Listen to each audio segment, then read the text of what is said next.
Praise the Lord. The best wishes to you and your family members in the name of God. దేవునికి మహిమ కలుగును గాక. దేవుని నామం పేరిట మీకును మీ కుటుంబ సభ్యులందరికీ శుభాభివందనములు. టుడే గాడ్ ప్రామిస్, ఈరోజు దేవుని వాగ్దానము. The God of piece shall Bruce Satan under your feet shortly. Romans 16 chapter 20 verses. సమాధానకర్తయగు దేవుడు సాతానును మీ కాళ్ళ క్రింద శీఘ్రంగా చితకతొక్కించును. రోమాపత్రిక 16వ అధ్యాయం 20వ వచనము. ప్రియమైన సహోదరి సహోదరులారా, ఈరోజు వాగ్దానం ద్వారా దేవుడు మనతో చెప్తున్న మాట. మన ప్రభువు సర్వాధికారి, ఆయన సర్వశక్తిమంతుడు. ఆయన పేరిట గొల్యాతు మీదకి వెళ్ళిన దావీదు జయము పొందెను. ఇక్కడ దావీదు గారు విజయాన్ని గురించిన ఒక మాటను చెప్తున్నారు. నీ వలన మా విరోధులను అణిచివేయదము, నీ నామము వలననే మా మీదకి లేచి వారిని మేము త్రొక్కివేయదము అని సైన్యములకు అధిపతి దేవుడు ఇలాగ సెలవిస్తున్నాడు.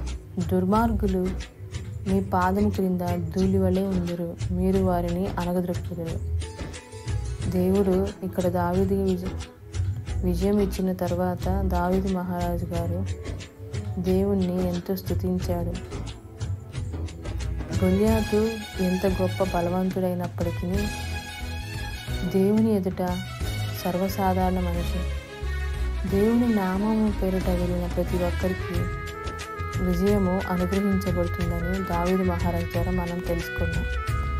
అలాగనే మన జీవితంలో కూడా శత్రువు ఎంత శక్తివంతుడైనప్పటికీ మన దేవుడు అంతకంటే గొప్ప శక్తివంతుడు.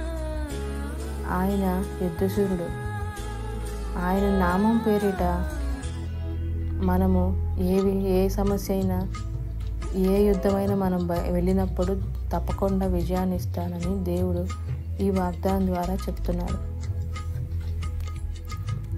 కాబట్టి మనమందరము దేవుని యందు నిరీక్షణ ఉంచి మనము జయము పొందుకునే వారంగా అట్టి కృపను దయచేయమని దేవుణ్ణి అడుగుదాం. ప్రార్థన. ప్రేమ స్వరూపి,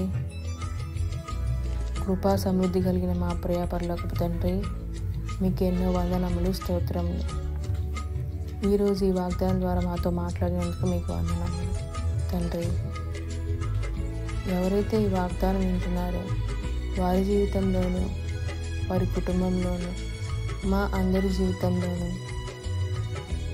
దావీదు మహారాజు గారి వలె సాతాను నుంచి విజయము పొందుకునే దిశగా అట్టి కృపను దయచేయమని నజరేయుడైన యేసుక్రీస్తు అతి పరిశుద్ధ నామమున అడిగి వేడుకొనుచున్నాము తండ్రి.